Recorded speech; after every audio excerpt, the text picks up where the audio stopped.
बिस्मिल्लाहिर्रहमानिर्रहीम। क्लास आज हम प्रॉब्लम नंबर 3.8 कर रहे हैं, जिसमें हम एरर्स का अफेक्ट्स इन कॉलम्स के अकॉर्डिंग बताएंगे। जैसे कि आपका फर्स्ट एरर है जिसमें लिखा है recording the issuance of capital stock by debiting capital stock crediting cash. Capital stock को इशू करते हुए गलती ये हुई है कि कैपिटल स्टॉक को डेबिट कर दिया है, कैश को क्रेडिट कर दिया है। हालांकि इसकी एंट्री होनी थी cash account debit capital account credit.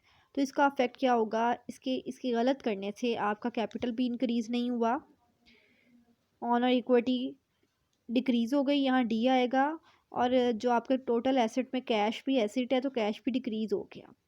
हालांकि कैश को इंक्रीज़ होना था और आपका जो ऑनर इक्विटी है वो भी आपकी इंक्रीज़ होनी थी। गलती का इफेक्ट ये हुआ कि दोनों आपके जो हैं दोनों कॉलम में डी डी लिखा गया, क्योंकि वो गलती से डिक्रीज़ हो गए, हमने एंट्री को अपोजिट कर दिया। इस तरह नेक्स्ट एंट्री थी recording the declaration and payment of dividend by debiting interest expense and crediting cash. अच्छा, डिविडेंड और पेमेंट, डिविडेंड पे किया लेकिन गलती से इंटरेस्ट को डेबिट कर दिया है और आपने कैश को क्रेडिट कर दिया है। हालांकि आपने डेबिट डिविडेंड को करना था और कैश को क्रेडिट ही करना था, यानी कि कैश तो इस केस में क्रेडिट ही होना था और इस केस में भी क्रेडिट हुआ है, लेकिन गलती से आपने डिविडेंड की जगह इंटरेस्ट ले आए हैं आप। तो देखिए, डिविडेंड भी आपका एक्सपेंस है, इंटरेस्ट भी आपका एक्सपेंस है, इससे इफेक्ट कुछ नहीं आएगा, लेकिन आपने टाइटल ऑफ अकाउंट गलत लिखा है। यहाँ पे इसके इफेक्ट्स बिल्कुल ठीक रहेंगे। जो आपने एक्सपेंस इंक्रीज़ किया है और साथ आपने एसेट को डिक्रीज़ किया है, बिल्कुल इफेक्ट्स ठीक रहेंगे। लेकिन अब जब लेजर अकाउंट में आप ट्रांसफ़र करेंगे तो आपको प्रॉब्लम आ सकती है।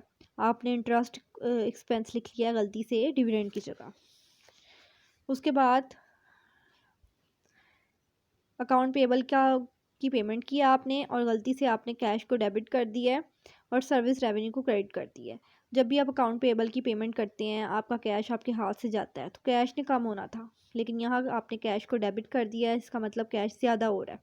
तो पहले तो आपका एसेट बढ़ जाएगा, एसेट इंक्रीज़ हो जाएगा आपकी इस गलती से, साथ ही साथ आपका रेवेन्यू भी इंक्रीज़ हो जाएगा, नेट इनकम भी आपकी इंक्रीज़ हो जाएगी इस गलती की वजह से। बल्कि ये इसकी एंट्री ये होनी थी account payable debit cash credit, तो आपकी लाइबिलिटी इंक्रीज़ होनी थी, लेकिन लाइबिलिटी पे इस एरर की वजह से कोई इफेक्ट नहीं आएगा। उसके बाद आपने आउटस्टैंडिंग रिसीवेबल कलेक्ट किए हैं, कैश को डेबिट किया लेकिन गलती से अकाउंट पेएबल को क्रेडिट कर दिया। अकाउंट पेएबल, यहाँ पे भी टाइटल ऑफ अकाउंट जैसे इसमें मसला आया है, इसमें भी यही मसला आएगा। अकाउंट पेएबल को आपने जैसे क्रेडिट किया है तो इसका मतलब है अकाउंट पेएबल आपकी लाइबिलिटी होती है, लाइबिलिटी कम हो गई, जबकि यहाँ पे लाइबिलिटी का कोई ताल्लुक नहीं था, यहाँ पे अकाउंट रिसीवेबल थे। तो अकाउंट पेएबल की वजह से आपकी लाइबिलिटी डिक्रीज़ हो गई है, हालांकि लाइबिलिटी पे कोई इफेक्ट नहीं आना था, आपके यहाँ पे एसेट डिक्रीज़ होने थे, क्योंकि अकाउंट रिसीवेबल आपके एसेट होते हैं। उसके बाद नेक्स्ट में क्या हुआ है, नेक्स्ट में आपने क्लाइंट बिलिंग को रिकॉर्ड किया है debiting service revenue crediting cash. गलती से आपने किसी से पैसे लेने थे तो आपने एंट्री करनी थी account receivable to service revenue, आपने गलती से उसी सर्विस रेवेन्यू को डेबिट कर दिया और कैश को क्रेडिट कर दिया। इससे आपका रेवेन्यू जब डेबिट होता है तो रेवेन्यू जो है वो कम हो जाता है, जबकि इस केस में रेवेन्यू बढ़ रहा था। कैश क्रेडिट तो कैश भी कम हो गया, बल्कि जबकि इस केस में कैश का तो कोई काम ही नहीं था, क्योंकि अभी सिर्फ बिलिंग हुई है, अकाउंट में बिलिंग हुई है, अभी आपको कुछ रिसीव या कुछ आपसे आपके हाथ से गया नहीं। सेकंड लास्ट एंट्री में ये कहा गया है कि कैश जो है वो आपने परचेज लैंड किया था, जिसके लिए आपने कैश को डेबिट कर दिया है, क्रेडिट लैंड को कर दिया, ऑपोजिट कर दिया है। आपने लैंड को डेबिट करना था, कैश को क्रेडिट करना था। इससे क्या होगा, एक आपका एसेट इंक्रीज़ है, दूसरा एसेट डिक्रीज़ हो गया है। वैसे भी इस एंट्री में एक एसेट इंक्रीज़ और एक एसेट डिक्रीज़ होना था। इस स्लॉट में इसका कोई असर नहीं आएगा, लेकिन टाइटल ऑफ अकाउंट्स में आएगा, लेजर अकाउंट्स में आएगा।